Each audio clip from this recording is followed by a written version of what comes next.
how can we develop our own psychic abilities then? Well, there's many different ways. I would recommend people read my books, and I'm not saying that because I'm trying to sell books. You can go to any library and get them for free. But there's some really simple techniques that if you practice, you're going to see results. So my book is You Are Psychic, The Art of Clairvoyant Reading, and Extraordinary Psychic, Proven Techniques to Master Your Abilities. There's a lot of training programs out there now as well, and it's always great in your area to look for a psychic development class. But the first step is to set your intention that you want more than anything else to be able to develop your abilities and experience them. So I would say that's true with anything that you want in life, is first really set your intention to do that. And then start to pay attention to every single thought, every single feeling that you have, because you'll notice that these are related or coming from other sources if you start to pay attention and ask, oh, where did that thought come from? Or where did this feeling come from? Many times if you have a feeling and it's one that isn't related to anything logically, you can, as soon as you say, where did this come from? You may suddenly get a call from a relative that's like feeling upset or maybe happy, or you'll be able to connect it to some experience in life if you pay attention to it. Mm-hmm, mm-hmm. So what are some of the tools that we can use to start experiencing that? So what you could do right now, well, it depends what ability you would like to develop. If you would like a little flash, have a little clairvoyant flash? Yeah, so for one of the main techniques that I teach, and it's one of the techniques that I learn and find very helpful, is using a viewing receptacle, which oftentimes people use in the form of a rose or flower. So would you like me to share that technique? Yeah, that would be great. Okay, so basically, let's say you have a question about anything. You can visualize a rose and just start off seeing it like a plain rose or white, even transparent. I like to see mine three-dimensional and glass. And then I will have the person say their name, and as they say their name, I ask for the vibration or frequency of that person to come into the rose. And then I will look to see what happens. Like, amazingly, in your imagination, something will start to happen to the rose. Maybe it'll suddenly turn blue. Maybe the petals will all fall off, or maybe it'll grow really tall. Well, as soon as you see any change, then you simply put your attention onto where the change was. If it turned blue, then you just focus on the blue and you say, tell me more. If the petals fell off, it's like, wow, that's interesting, tell me more. So that's what I would do when I'm reading a person. But let's say you want to ask a question just for yourself, like you want to know something like, am I going to get into school? Like, I've applied for this school and I don't know if they're going to accept me. So you say, I'm going to put up a rose, and this is going to represent the school, and then the rose, again, it's just neutral, it's glass, and then you just stare at it and wait for it to do something to give you the answer. Let's say it opens up, or it doubles, so now instead of one rose, there's two roses. Like, why is there two roses suddenly? Oh, well, when I look at it some more, it starts to give me more images, and it tells me I'm not just going to go to one school, I'm actually going to be going to two schools, or and then it's like, okay, well, there's more information needed here, but this is the starting point. So how do you know this is your imagination versus your ability, the real inner voice or outer guidance? Yeah, that's a great question, and that's the first thing any student wants to know. What if I'm just imagining this?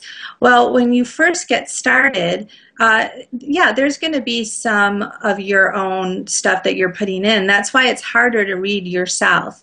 And if anyone's having trouble reading themselves, I say just put that aside for now and start reading people and having them ask you questions that you wouldn't know anything about. And you're still in that moment not going to know, am I just imagining all of this? But after a little bit, you're going to start getting feedback, whether you look at something for yourself and it comes true, or you read something in someone else and you get feedback from that. You have to look out for feedback, because there's many, if we're looking in the future, you're not going to know until the future happens. And even then, you may not get that feedback. Or a lot of what we get is information that people aren't even aware of. So I can tell somebody like, oh, the reason you're not getting your goal yet is because of this. And they may be like, no, that's not true, but it's really something they're not aware of. So with all of this, that's why this isn't easy, as far as that we can be, skeptics are like, oh, well, you can't prove that. Like, they want you to prove absolutely everything 100% of the time. No, there is going to be things coming in from your imagination, but it doesn't really matter. Particularly, it doesn't matter in the training phase, because there's no way you can do this without saying, I am 100% okay with all of this just being in my imagination, with just saying, I'm going to try this, I'm going to play around with this. You have to be willing to be wrong. You have to be willing to not know. And then the great thing is that over time you start to see like, wow, I actually knew this, and this is what really is happening in the situation. So being playful is helpful here. Playful is everything. If you cannot approach this from a position of playfulness, a position of faith, like, I don't really know if this will work, maybe even I'm doubting it will, but I'm just going to have fun with this and see what happens. And you know what? You need that approach, whether this is the first day you're doing this or if you've been doing this for 20 years professionally, because this is the challenge, is that there's things we can control about this, as we've already shared today. There's specific techniques you can use. But once we use the techniques, like the rose, I'm looking at it, I'm focusing on, I know that this will deliver, but what is going to happen? I don't know. I don't know what information is going to come. I don't know if it's going to come easily. I don't know if I'm going to get it all clearly. It's not like we get, most of the time we get flashes, we get little clues, little chunks of information, and then we have to probe those little chunks to get more chunks. And some of it is, and then we have our logical minds wanting to interpret as well. There's a lot here, but it's extremely rewarding, but having the ability to trust and be receptive is important. So if for people out there who are just like control freaks who want to know that they're right before they even open up their mouths, this isn't for them. So in that respect, I would say not everyone can do this, because, also when let me ask you, when you're just a kid and learning, you're told that even before you say something, you're supposed to know what you're going to say, right? It's like you're not supposed to form your sentences. You're not supposed to talk to people until you know you can say something intelligent. That was a problem George Bush had. That's a little political joke there. But the point is that when we're using our psychic abilities and doing readings, a lot of times the information comes up just as we're talking. So we don't even know what's going to come out, and it even won't come out. It may not even come up into our minds until we're in this flow of speaking and speaking. And for that reason, if you say, no, I'm not going to communicate what I'm getting until I'm sure I'm right, until I'm sure it's not just my imagination, then you're not going to get anything.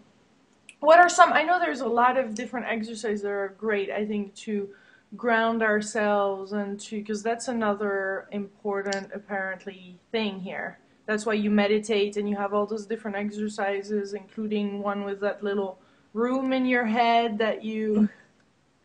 Can you share with us some of your grounding techniques just briefly so people getting a sense of what those are?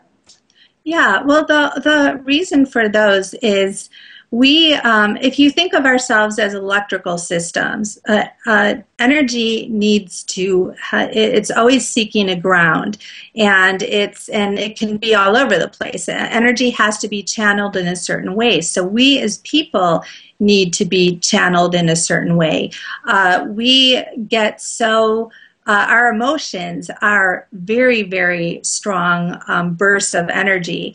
And so many people try to find ground through other people, and they do so desperately, to the point where if, let's say they're grounded into another person, they're very connected, and that person leaves for some reason, it is so threatening that some people feel like, I cannot live with this person. So, without this person. Some of us can't live with certain people either. Mm-hmm. But so for anyone watching this, just think to the people in your life where you would say to yourself, if this person died or if they left me, I couldn't go on. Well, those are the people that you not only love, but are grounding through. And this is how we can feel like, I can't stand this person, but I can't live without them. Why can't you live without them? Because you're grounded through them. So what people need to learn is, how do you get your energy back from them? Where can you ground? You have to ground somewhere. So part of what I teach is grounding into the earth, into the planet, and that's just one technique. Another technique is, we as energy beings, we can have the bulk of our energy in our bodies, or it can be out of our bodies. When we go to sleep, our energy leaves. But when we think of someone, our energy goes over to them. When we're obsessed with them, either we're so much over with them that more of our energy is with them than ourselves, or maybe more of their energy is with us. So there's different techniques that we can do to help do that, so we don't have to, because obsessing about someone is not fun when it gets to that point, particularly if it's somebody that is not interested in having a reciprocal a relationship with us, or it's an animus, it's an angry relationship. So in the same way, when we're doing readings on people, we don't have to read them by infiltrating their whole body. And we don't have to, if we want to speak with a spirit who has helpful information, we don't have to do full body channeling where the whole spirit is coming into our bodies, which some people think is the case. No, we can set boundaries and we can have a nice conversation without compromising ourselves. We could do this with spirits, we could do this with the people that we're reading, and we can do this with the people in our lives. That's why it's helpful to use these techniques. And how do we know they work?